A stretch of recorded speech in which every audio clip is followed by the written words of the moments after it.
each side and the three cities on the right hand side. You see that on the left where there is Slema today. Are you at all familiar with the Maltese townscape? Probably not very much. Okay, so today Valletta remains the capital, but the really commercial and almost residential heart of Malta is much more the peninsulas and the areas on this map to the left of Valletta, on the harbour to the left of Valletta, but actually it's to the north. Okay, this is rotated. And what you see then is, again, like I said, a series of relatively small outlying villages, which you see here. And this was a scheme at the time in the late 1800s for a railway line, which eventually was built between the capital and the old capital of Indina here, but presumably not so much to take passenger traffic as it was to be able to take soldiers to the fence line, because this is the ridge that separates the north flat landing beaches in Malta to the southern part of the island. That's Malta today. That is Valletta there. Those are the three cities there. That is the extent of the built conurbation as it goes across the island. This is the old capital up here. Ujibba and Aura, where we are, is up here to the north. But fundamentally what you have had in the post-war period roughly five-fold growth in urban development area for a number of reasons. One is fundamentally because working patterns changed. So employment was no longer in the harbour. The British Admiralty started to decline its harbour activities, docking activities, shipping activities. And of course, shipping trades generally lost importance because of the advent of air travel.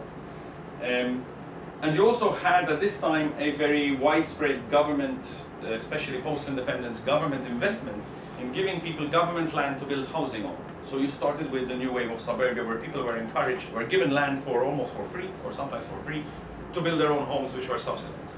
And that happened all around in suburban extensions to all the old little farming villages, which eventually all merged into each other, and you end up with this. So today, although we speak of Valletta as the capital city of Malta, really, if you talk about the city of Malta, I think it's much more one big conurbation around the harbour. If you look at the case of a single village, this is the village of Attard, which is a village in the centre of the island, in circa 1900. A couple of streets with farming hamlets, and fundamentally everything around that is fields. This is 1958, post-war period. You start to see some examples of urban development taking place outside the core of those towns. You start to see some early industry taking place on old army establishments, on old British army establishments. But fundamentally, the balance of built and unbuilt remains very much predominantly unbuilt. And that is the situation of the same area of the map today. So what you have is a complete and very rapid suburbanization taking place especially in the last 30 years probably. Again, of course, that is part also because of societal changes, in the sense that family structures change. So whereas before a couple would live with their parents and with other family members in the same house, that doesn't take place anymore. And you have pretty much the same forces of city growth that take place everywhere else, where you get increased affluence, or increased economic prosperity, societal changes where people don't want to live together, live with family members anymore, smaller family structures, which have resulted in a very rapid suburban growth. What has taken place, of course, is that most of that, so there was really this kind of suburban dream, that we don't go to live in the harbour anymore, in our small house by the water, we go and live outside near the countryside, etc. And we went really from this very quickly to that. Except maybe there should be another 2 zeros on the end of that line. And we did it very quickly. And you get all these kinds of, this is a Maltese cartoonist who actually died very earlier this year, who did a lot of these cartoons where he's really saying, look, hold on a minute, this is the state of what we're doing to ourselves. This is the kind of situation we're putting our island in. Completely overbuilt, no space for urban green whatsoever, except if maybe somebody put something on a roof somewhere, but otherwise nothing at all. and no investment in the public realm except building infrastructure and building apartments as well. And of course, the kind of rapidity of that with really nightmarish consequences. So this is a photograph probably from the, this is from 04, in fact, from 07 in fact, this photograph. But since then we have put in place, I believe Kevin is telling me that you're going to see that tomorrow, we have put in place a stormwater strategy to avoid a lot of this water draining into areas of town which are actually natural valleys and where all that water is being collected. And on the other hand, you have the situation where we completely developed in such a way that the car was the number one, and probably not only the number one, the number 2, and the number 3. Everything is about the car. So even in areas where there was urban green, that urban green was taken out because more space for the car was required. Where there were streets with wide pavements and trees, the trees were taken down because a lot of the time, a lot of the trees that were in place were trees which were not particularly good as urban trees. So for example, big ficus trees with big roots which break up the road, but they were not replaced. So the attitude to urban development was do it fast, keep it simple, low cost, low maintenance, and it doesn't really matter as long as cars can drive through and people get their houses and get their apartments. And even the attitude in that sense to the construction of apartments is very kind of rudimentary. So it's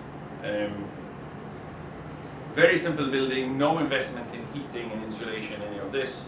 It's almost a lot of it for a long time was also self-built. So people would go and build their own house or do a lot of the work themselves to keep the cost down because they were given land for free and there wasn't that much money at the time. This was the attitude that, especially in the 70s and the 80s. This is landing. You will recognize this around the corner here. Same pink pavement that you get outside this window. Long promenade, trees, that's too much bother. But of course, in our environment, they're extremely important. I mean, again, and I won't be telling you guys about that, but certainly, at least if we want to encourage people to move around the city by other forms other than the car, then at least shade is a fundamental criteria. Because this is pleasant, but in May, June, July, August with 38 degrees in the shade, then it's not so good.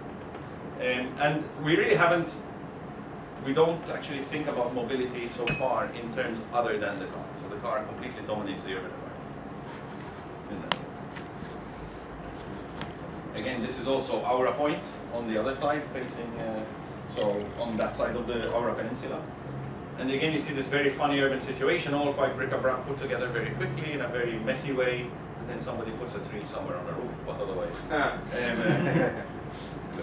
There's very little urban green or very little approach to urban green at all. And the other consequence, I think, even the relationship between the man-made and the natural environment is very poor. So there's very little thinking about it. This is an edge of development in the bush on the edge of a valley. You see the kind of scale of the architecture, very insensitive to this relationship between built and unbuilt. Okay, it's all man-made. Even the fields are man-made fundamentally, because all our even rural environment is fundamentally constructed by walls built up by people to level the land and to create terraced fields because the land is needed to be able to work the land.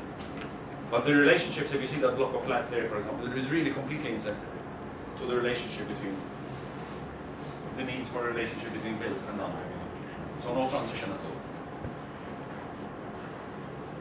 And the urban streets, which were intensified in terms of building, became very much like this. So you have these things, by the way, are designated in the local plans as front gardens. But the front garden, already traditionally in the kind of villa type development or terraced housing developments of the 80s and the 90s, which were eventually replaced by blocks of apartments. The front garden was largely a place where people parked their car. And so there was very little green in that. But especially with this kind of development where there was at one stage, I think a lot of money which was brought back to Malta from people who had money on road, and so there was a lot of investment in building. But there was also planning regulation which allows where in areas where previously you could have a 2-story house to have fundamentally 4 stories of residential development. So there was a lot of incentive to redevelop those sites. you ended up with development which really the urban green, if there was any of it, disappeared both on the front and on the back. I'll show you some examples. So if you look at this, for example, these are three typologies of three housing typologies from the area of Attar, which is the town we saw before. This is the old center. I mean, completely built up around it, but you can still see that there is a balance at least of green pockets, of green garden pockets in the hearts of the cores. Left-hand side here is villa areas, mostly from the 80s and the 90s. But there is still a certain degree of unbuilt. I'm sorry the slide is not that clear in the slide, but there is still a degree of built and unbuilt and some garden areas in the back of the plots. What happens in the much more recent developments that you see here is that because they are intensified by apartment typology, where the ground floor area belongs only to one unit, and it's made minimum possible so that we make the apartments on top as large as possible, is that there's almost no investment in urban greening at all. That they become hard courtyards where people maybe put some pot plants, or maybe not. But you can see very much how the balance of built and unbuilt, from the far right to the far left, and especially to the middle, is completely getting, the plot development is much, much more intense. And these are the kind of streetscapes that you have in those situations. So, literally, okay, there are trees in certain areas which are left over as parks, or as green spaces. I would not say that they are parks, they are very often green spaces, but they provide very little, in some cases, amenity to people really, to be used by residents. But otherwise, the street itself is not designed. There is a pavement width, which is statutory. So I don't know, the pavement should not be less than 1 meter or something, and that's the way it is. But effectively, nobody's really responsible for the design of the street. So the design of the street is only there as a carriage to pass the cars and the pedestrian tough cookie. And this is probably one of the most intense commercial parts of the town, which is a town of about 12,000 people. So you have, in this area, a supermarket at the top of the road where the photograph is taken, a very busy confectionery at the bottom of the road. But to walk between these two, this is the environment in which you walk. And ironically, because I just live at the top of that street where there is a green space, so that I won't define it any better, the only clients of that are dogs who are walked there to move and not pick up. So. Excellent. Of course, you get little private interventions where people find space, and the ones who are dedicated to do so. So a bit of roof green, some front gardens which have some garden in them, but they are the kind of exception based on people's initiative. The big issues, I think, is that the street per se, nobody is fundamentally responsible for designing. It's not a designed object. It is a leftover of a pavement and a carriageway for cars, with extreme pressure from car drivers because they want a place to park. I mean, we have, I would say, probably the modal split is in the region of 95% car driving. So, I mean, there are more cars in Malta than there are people over 18. That tells you a lot about the kind of attitude to mobility. Of course, there are some private interventions where there is a bit of an attitude more to create public space and to do some greening in that public space. So, largely in private developments and in private enclave development. So this is kind of gated communities, 10-year points in this case. Here, the idea very much that the roofs of one of the blocks is treated as a landscape for the block behind. So you see in section on the right-hand side. So, whereas the traditional, and I think the initial planning outline was the picture on the top right, where you have two blocks, one taller and one shorter, with the one in front having a sea view. The idea was to cut this so that you bring the light down into even the green and even into the car park areas, because people arrive by car. So at least the car park when you arrive is a pleasant space. And then to use the landscape on the back of the block, this one here, the back of the block becomes a landscape for this, so that you don't see a block hard in front of you, but it becomes a landscape on top of the block. It's a good idea, but and again, some smaller scale examples also, where there is an effort to create a bit of green amenity. And yes, of course, these really quite fascinating at times. This I took when Kevin asked me to do the lecture the first time with some students, and I was driving by, so you can see how the picture is very straight. This is taken out of my car window, but you know, these kind of little private initiatives where people decide to make their own roof a little garden of sorts, which is quite fun, but doesn't do enough for the rest, I suppose. So the resulting townscape in much of Malta is like this. This is the roofscape of Slima, which is supposed to be the most sought after residential, one of the most sought after residential areas in Malta. But if you buy a penthouse there, this is what you see from Europe. It must be hellish in the summer. In the The summer. temperature must be. Yeah, I mean the streets are quite shaded because the blocks have become so tall that the streets Yeah. are shaded. But The you pen- get a lot of urban reflections on the roofs. The penthouse is non-inhabitable in the summer, I suppose. Well, of course you put air conditioning without thinking about the cost, Yes. environmentally or you know. You can afford the So that's more of that. I mean, the funny thing then is that, for example, I don't want to make a polemic about PVs, but because I think PVs have their advantages. But the way we look at it, it's very funny how we have now an increased consciousness about PVs, but very little consciousness at the small political or the big political level, for example, about urban greening. So, of course, because PVs are very simple, and that's also a bit of the way that I think public policy is structured. It's very easy. I give you money, you buy something which lowers your electricity bill, and I achieve my EU targets, or I start to achieve my EU targets. It's a very simple equation. It's much harder with something like urban greening to understand the complexities of the benefits of this and the various benefits that it has. But of course we do it again in a very rapid ways with the same attitude we took to the construction of suburbia between the 80s and today. You know, so with this kind of big effects on the townscape and on the roofscape in a very haphazard way, and those are the kind of effects that it has on the urban environment. Again, residential streets somewhere, all of those are front gardens, but very few of them are actually planted. So this is a bit the reality of the Maltese urban environment today. And the challenge in a way, I think, for people who have an interest in seeing more livable environments, to think about how we can convince people that that street needs to be designed, because it needs to be designed if you want anybody to walk down it, other than the guy who only goes one block to buy bread and that's it.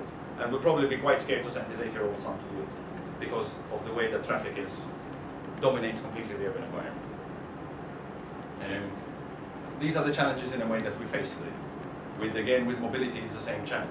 You know, we talk about, there is a lot of talk recently, for example, about monorail, there is a lot of talk about traffic, but there's very little talk about changing the modal split.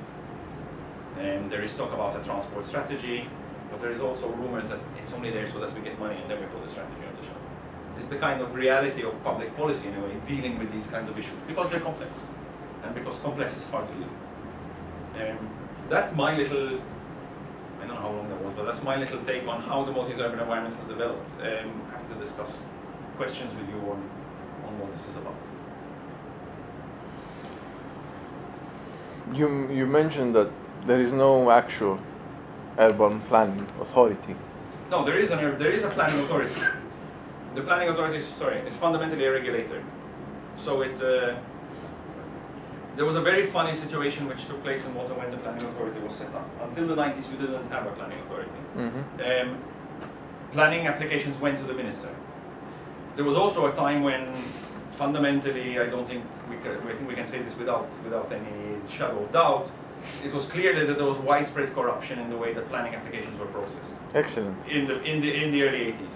So even the way, for example, this was like a super powerful minister who would, pass a road through Obviously. here because he wanted to keep Kevin happy, and he wanted to take my land because he didn't like this kind It of makes stuff. absolute sense if everything went to him as an application. Yes, exactly. This is the 80s. 87, we said, okay, there was change of government and we need a new planning authority. But there was such a kind of, what's the word I want? Such an impact from this idea that you should not take anything to the politician anymore, that we made the planning authority, which was which at least for all intents and purposes was supposed to be completely independent of government, which is also not very sensible, because these guys are planning, Yeah. and these guys are doing. But these guys are not talking to each other. So these guys make a plan, which has a lot of nice objectives, perhaps, and this actually happened. So, for example, in 2006, I think we released a series of local plans, including plans for the Grand Harbour area. I think a year after, in Parliament, both political parties who had approved those local plans issued between them 140 proposals for the Grand Harbour area, none of which had anything to do with this. So this is a kind of strange duality of we have planners and then we have politicians. These guys have the money and the authority to implement. These guys are only planning. So fundamentally what happened is that planning became a regulator. It said, okay, here you can build this type of development this high. Okay. End of story. End of story. And it is still very much the attitude to planning that we have today. Planning is a regulator. Nobody's looking strategically about how we should structure the urban environment. Or how we should restructure the urban environment. Which is, I think, where our challenges really lie. Again, how does transport fit into all this? Because transport, when you have 95% transport by car, is a really big issue. Because it doesn't really leave you much space for other users of the urban environment. And I need to look at things like urban greening to create space and quality for the other users of the urban environment. Because this, if I'm not here on holiday, is not really very pleasant to walk along. I mean, okay, I have the sea on the right-hand side, but that's it. No, I mean, it's not a very stimulating urban environment. And I think that these are challenges that we have to find ways to tease people to start to understand. But maybe it will take us 30 years. The reason I wanted to start this discussion is because you've mentioned that there was a period of time where people would probably apply and they were given land and permits to build. So, given the look of the area that we're residing here, which is not that old, it's relatively new compared to the old town that we went yesterday, there's really very little planning going on with the streets. So, okay, in Valletta I get it that the city is quite older, so there was no intention of ever cars going about the center. But here, there's no place to park. The buildings are very close together. Not to mention about greening, but even the purpose of serving the cars is not there. I didn't see any parking areas besides the one down here outside the hotel. There are schemes made in the 60s, which were supposed to initially to be temporary, but temporary became permanent. Obviously. And they were designed in the time for the idea of mobility of the 60s. Where, I mean, when I was a kid in the, how long ago was that? In the probably late 80s, I would still play football in the street. It was okay to do that. Yeah. You know, today you wouldn't dare. Today I barely dare send my son 2 blocks down to buy milk. You know, and my son is 8 because it's okay. I trust it now, but still, that's the kind of the way the environment has become so dominated by the car.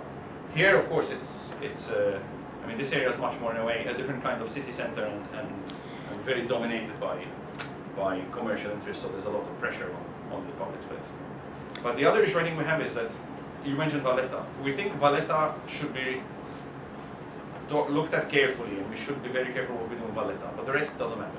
Yeah. So there is this very strange kind of duality. But everybody else lives in the rest. Everybody lives in the rest. Yeah. What I'm asking you is, I get why in Valletta there was no urban planning, but as you expand further out into the urban environment, it has remained the same image. So the urban regulator that has become a regulator, they haven't even set any type of ground rules about building. Ground rules that you are not allowed to exceed this percentage of coverage in a certain area. There are only for certain areas and not for others. But are they applied? Villa areas, for example, but not for others. And they are applied, or more or less they are applied. But for a lot of areas, there were no such ground coverage issues. There was basically a sanitary law which dates back to the early 1900s, which said you must have a backyard and your backyard must be so deep, and the higher you go, your backyard must grow in depth or you must recede as you go. But no relation, for example, to the street section. So the other very strange thing, for example, is that when I showed you that slide earlier with apartment blocks and this very boring street. Yeah.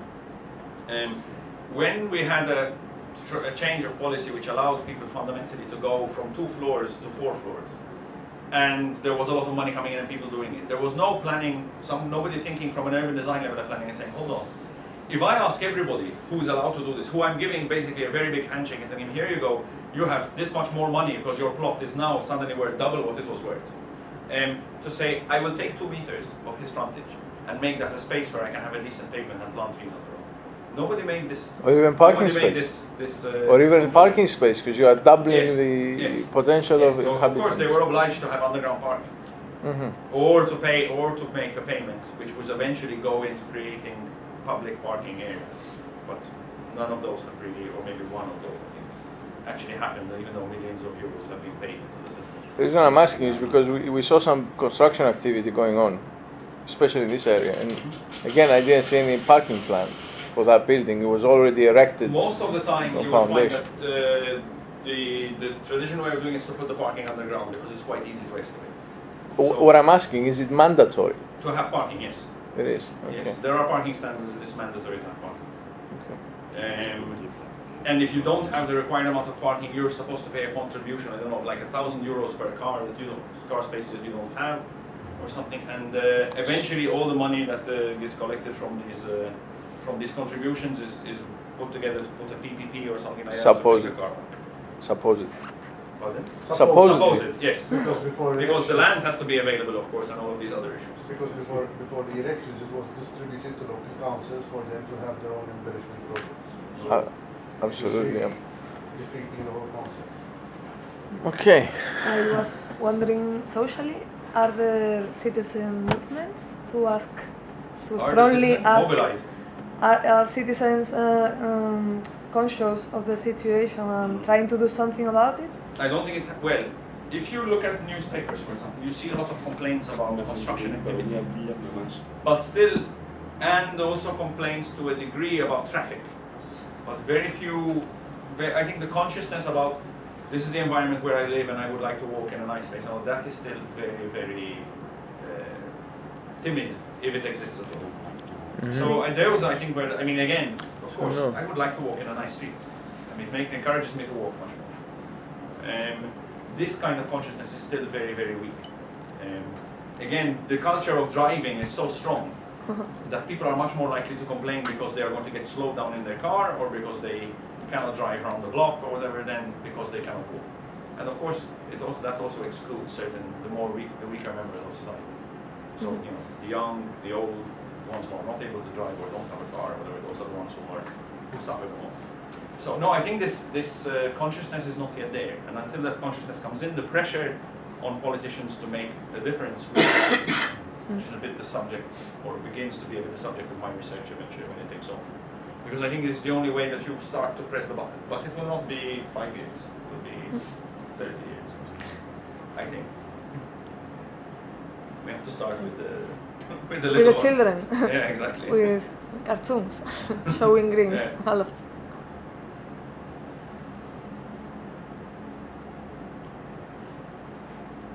To what extent would you think that agreeing for a living wall will enhance the value of property in terms of its market value? And that's a very difficult question to answer. I mean, to me, I think, To the market.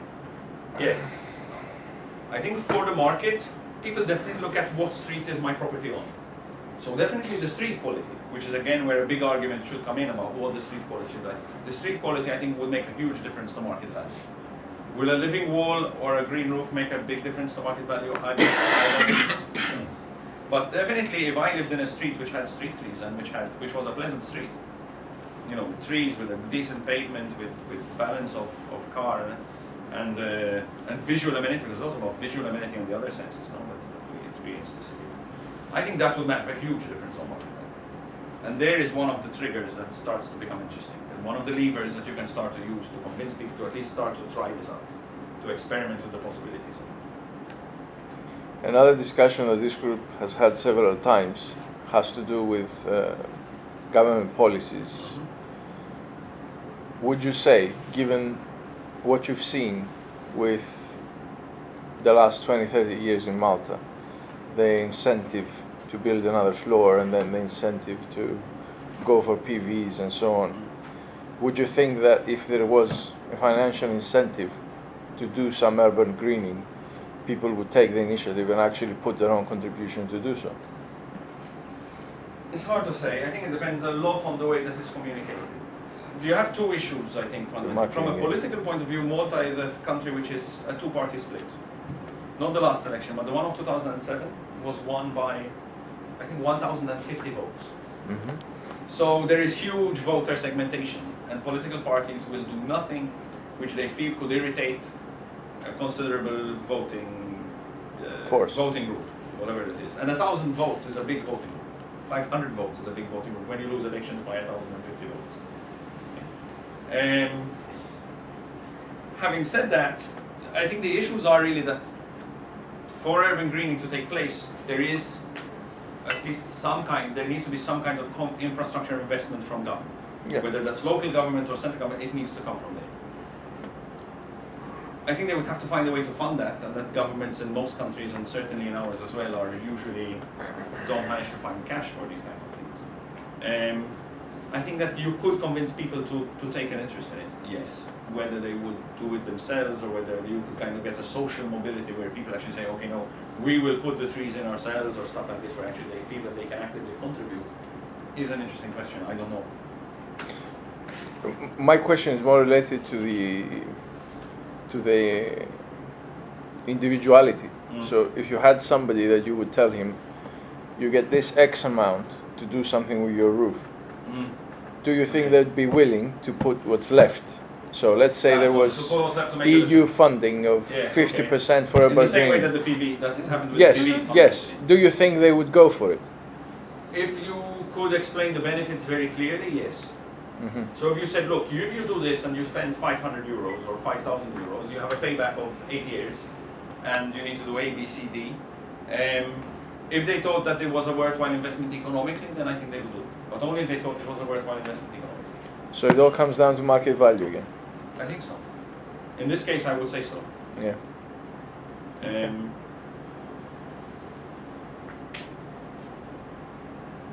Because of course it also, I mean, the disadvantage I guess is it requires maintenance, it requires those other things that people have less and less time for. So it's a tricky question in that sense. I think at the end of the day, the topics we're examining here, living walls and green roofs, is actually a real estate problem. It's a real estate problem. Yes. Mm-hmm. If you get the real estate market to be convinced that the properties that own such establishments have a higher market value, then people will start believing the same and they would be more willing to do so. That's part of it. Do they have a high market value, though? I mean, my question to you is, how do I convince a real estate person that because I have a green wall or because I have a green roof, I have a higher market value? The same way they convince everything else. It's a marketing game. Yeah. But the difference between the green roof and the PV panel is that the PV panel was sold that I'm giving you a 50% grant. You have the potential to generate free electricity, the value of which will pay back your investment. Initially it was 8 years, now it is 3 years. Mm-hmm. With my fear with green roofs and living walls is that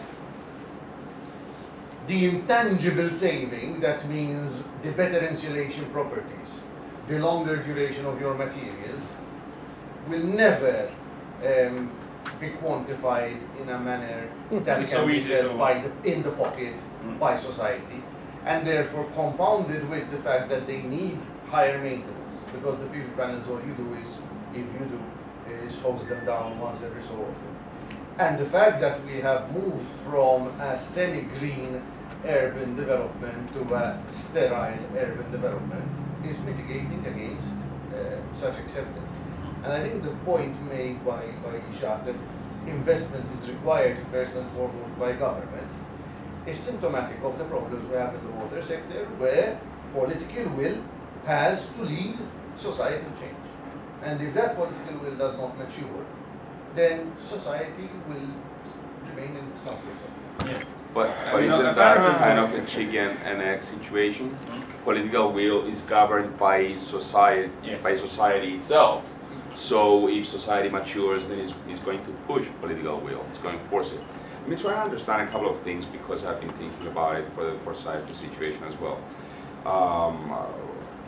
Percentage-wise, where does the income of Malta come from? I mean, services. Financial, tourism. Okay, can we give some numbers so I understand this whole frame? In terms of percentages, not in terms of Contribution to GDP by tourism industry, for example, is 25%. 25%. Okay. Do you believe that the tourist industry is sustainable the way it's going right now in Malta? Because I have my serious doubts about Cyprus, especially with emerging competitors such as, I don't know, Turkey and whatever other country. Okay. Well, the numbers say yes. The numbers are precarious. What makes it an attractive destination, Malta, in your eyes? It has the island state status and its history. As I said before, having the third best connected airport in Europe is due to the fact that low-cost airlines have made the difference to our previous carrying capacity of 1.2 million, pushing it up to 1.4 million and beyond. Therefore, numerically, I cannot judge by quality, but supposedly it improved. Or by sustainability. Or by sustainability. Your question is a question of sustainability. Well, sustainability not from the environmental, strictly environmental point of view. I'm Yes. talking about being sustainable, economically feasible for the future. You know, I mean, How long will it stay? Yeah. You know, because I've been wondering about Cyprus. Why should I go to Cyprus for vacation when I have the alternative of Turkey? Well, perhaps it's stability plays a bit of a role. Language sometimes in Malta's case. Tradition or history. And the concept of an island is attractive to people. The concept of an island. Now Cyprus and Malta are very much in common. Language, driving, whatever. It's just Cyprus has more land than Malta. But in terms of connectivity, you will have problems. It's not easy to go away from Cyprus to the rest of Europe. So that is something which perhaps is keeping tourism from flourishing in the way it should. The impact of low-cost airlines and the business nuclei they have created around them is certainly a business model that has driven the economy into growth mode. And we have been witnessing that, and government has But by what you're saying, Kevin, is that if a low-cost airline decides to make a competitor its hub or cater to that competitor, it's going to wipe out our, if that is the added benefit. Wipe out what? Wipe out the tourist industry.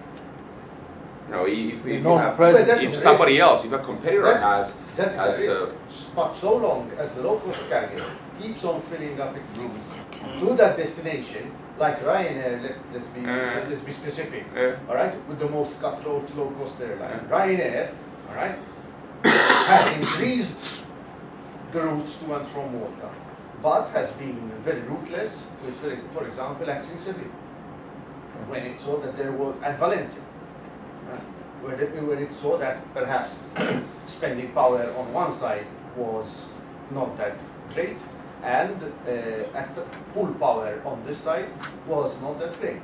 But by far it has increased the number of destinations in comparison to those it has severed. And the truth of the matter is that low-cost airlines have made the difference because our national carrier remains today uncompetitive. The major problem for our is it government controlled? It is government controlled. It is government, and the major debate at the moment is whether cabin crew should have a baguette or whether it should have The reason why I'm having this conversation, or why it clicked in my mind, is because this was our reality. This has been our reality. And when the national air carrier and the tourism and its sustainability, and it makes me wonder, where are we going? And Malta as well. The banking sector, you saw how our risk taking escapades where it took us. So unfortunately, Cyprus is in a position economically which is weaker than Malta. Our banks are stable, our services sector is stable, but what impressed me most has always been the difficulty to connect from Cyprus a destination which has as much to offer as more, but which doesn't seem to have the same pathways leading. That has always been something which has confused me. I remember the times when the Minister for Tourism, who brought low-cost airlines to Malta, was in a minority in his own cabinet, particularly under attack from the minister responsible for the state airline. The truth of the matter is that today, 10 years after the advent of low-cost airlines, the tourism industry is in a healthier position than it was 10 years ago. Not only has the dip been reversed, because there was a dip from the 1.2 million, but now we have surpassed that threshold which we never thought was surpassable. To the extent that government has given a concession to hotels to build an extra 2 stories without applying for planning permission. And if the businessman is putting in money like the guy opposite is doing, he knows he has a return, because they will not put their money at risk. No, they're very cautious. I was telling Jacques just before he kicked off that the hospitality sector in Malta, made up from tourists and locals, offset the deflationary pressures of a 25% cut in utility rates, in electricity utility rates. The deflationary pressure of a 25% cut in electricity rate was offset completely by the hospitality sector. That means the hospitality sector increased by 25%. It's strange. I cannot understand the total value proposition we have, because apart from the past, we have nothing about our present and our future to offer. All right, but it keeps on ticking. These questions stemmed from my questions about Cyprus. Why Cyprus? I don't know. I wouldn't go there if I were a tourist. You wouldn't know that until you go. Yeah, but once you go, then you badmouth it. None of your friends follow you. Your friends to get back to what we were discussing though, because I have the same opinion being an engineer and seeing very thorough explanation of green roofs and living walls benefits and so on. I don't find the financial incentive, the payback, enough to motivate anybody to do this. And I mean anybody. I think there is another issue. There are other much incentives. more complex to communicate, which makes it also harder. There are other incentives why you would do this, but the financial one is completely out of the picture. I don't think the tangible benefits that you may get in a decade of having some cost reservation from heating or whatever else is enough to convince anybody to make the investment. However, the other part, the political will, I don't expect it to change by itself or by any sort of scientist who will go and talk to a cabinet or whatever. The social part is something you could change, and as we all know, everybody's mostly interested in how his pocket is benefiting from something. So if you do manage to affect the market value, which is something arbitrary, there is no way to evaluate the cost of sea view.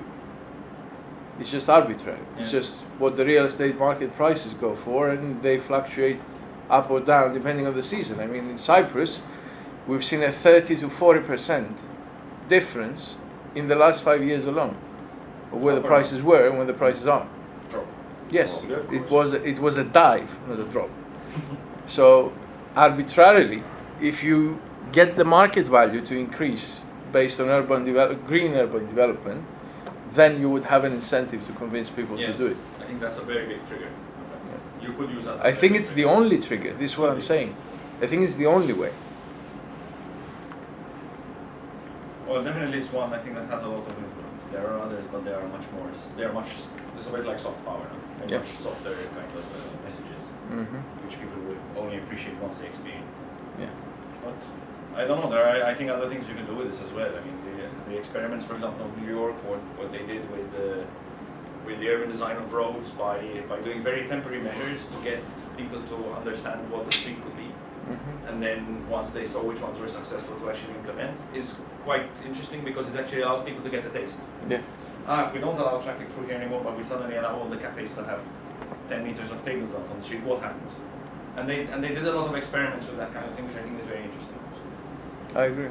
Sure. To what extent would you think that the imposition of green rules and living laws as a planning game for certain developments could potentially work or not?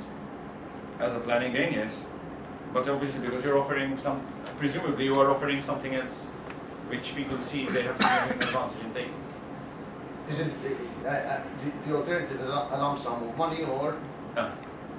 I mean, if you say, okay, look, I will give you an extra floor if you put in a green roof or a green wall, yes, probably people will take it because there is a very clear economic advantage. I mean... And how would you assess the cost-benefit ratio of that? In general terms? Well, I presume you would say, okay, what's my cost and my retail value of building? From a societal point of view. From a societal point of view. From an urban design point That's From an urban impossible design point of view, to I think predict. it's harder. Impossible to predict. You would have to impose it yourself. It's arbitrary. No, but I think you have to also see, I think, the impacts of what you're offering to get what gain. Because, again, if you take the examples of the way we went from 2 to 3 to 4 floors, and the fact that nobody thought about what the impact would be on the street, I think if you make this kind of decision, you have to see what the impact is really going to be on the street and do some proper policy evaluation, which again we never do. We take a policy, but we never say, okay, so what will happen if we put this policy in place? Or we only look up till 4 or 5 issues and we actually forget that there are 10 which are much more important. Because as I see it, urban renewal can only happen in a country like Malta if we twist People's arm to do it. Otherwise, it won't happen. I think some developers are actually realizing that's to their advantage. I mean, Tinian did it. Even if you drive along this road coming in from up here, about this horrible kind of fake Moroccan facade on this hotel around the block, they have palms down the street because presumably they think that it communicates a different attitude to what their block is about. Done very poorly, but there is an effort there because they presumably think it gives them an advantage. But the environmental benefit of individual trees planted is minimal. Yes. The net environmental benefit. I don't know. I think the biggest pressures could come from convincing people that there are advantages primarily from a real estate, but then from all the other points of view. Yeah, but twisting the arm of the developer to do so would eventually get you to that goal. Yes, I think again I would probably twist the arm of the developer to do it in all the areas surrounding his development and not on his development itself, for example. Give me a benefit. I don't know if you're building that hotel, take the next 4 streets away from you and completely change the streetscape of those streets. Can you explain what you were saying in Greek what the situation in Cyprus is? Well, in Cyprus, if you're developing a plot, the town planning makes you to have a certain percentage of the land is left as a green space, and it's actually publicly owned. It's not okay. Wow. But can I ask, what is the kind of plot structure? Well, obviously, if it's a very small plot, they're not going to make you do that. Then you make a contribution. But if you, for example, a 3 for even a small development of 3 houses, you still have to do. Okay, that's very interesting. I mean, here the big challenge. But those things remain. Plot structure is very at the same time. Remain. Nobody takes advantage or uses them in any good way. Not always. Well, he says that nobody uses them. Yeah, but they are there. It remains an empty space. It's an empty space that between the house and the street. Yeah. Similar to the garden structure you talked about, that is not really a garden. Yeah. No, intriguing. I mean, here, one of the big issues is that the other challenges are that plot structures are very small. So typically, a typical house is, I don't know, 6 meters wide, but everybody owns the separate plot. There's a high ownership. Also in so because the plot structures are very small, and now small like this and small like this, becomes very difficult to, and there's no legislation for compulsory purchase or compulsory development or anything like that. Again, because that would be very unpopular. So that makes it a bit harder to think about regeneration in those times. Well, in Cyprus is probably more than 400 square meters per plot. Yeah, ownership. Plus, you have to have 3 meters around the main center. Sanitary laws from the past. as Okay. well. Yeah. British sanitary laws also? Yeah. Yeah. We have the same. Yes. I mean, traditionally here, the house type is a courtyard house. But with the with British sanitary law, all the courtyard houses disappeared. Or the ones that, there was no more courtyard houses developed. And we still have the 3 meter front garden. Yeah, the 3 meter front garden and 3 meter back garden. Yeah, Yeah, exactly. It's probably taken from some other, from the laws of some other, what's the word that was? Colony? Was that? Colony. From some other colony, yeah, exactly. I Transplanted from think some that other it colony. stemmed from Victorian England, right around the Great Stink, that they didn't have any spaces, so it was a very poor wind exchange ventilation in cities at the time, in London at the time. So. Very important. Which is very similar to what town center Valletta is. It's an ideal location to do CFD simulation and so on for wind tunneling and such effects. Yesterday with the wind going on around us, Yes. you pretty much felt like you're in a wind tunnel. No, Valletta is, you get a lot of wind tunnel effects. Yeah. In fact, the funny thing about Valletta is, if you look at, have you been to any of the traditional villages? No. The traditional villages, you basically have a series of streets which are winding like this. Mm-hmm. Again, probably Arab influenced in terms of culture, but also it does two things. One, it breaks up. I mean, from environmentally, it breaks the wind up, Mm-hmm. and it provides always a pocket of shade because depending on where the sun is coming. And it's also designed to mislead. So if you're invading that little farming hamlets, they actually have spaces where they can blockade. So if you're invading, you don't actually know where you're going at any one time because you're always sort of getting. Mm-hmm. And when Laparelli was commissioned by the Knights to build the city of Valletta, he wanted to make the same setup of winding streets, but the Knights said no. So we want a baroque town. We want to march our army straight down the bloody middle.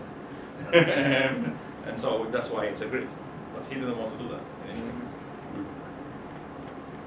Interesting. All right. Thanks, Jack. Pleasure. Have fun.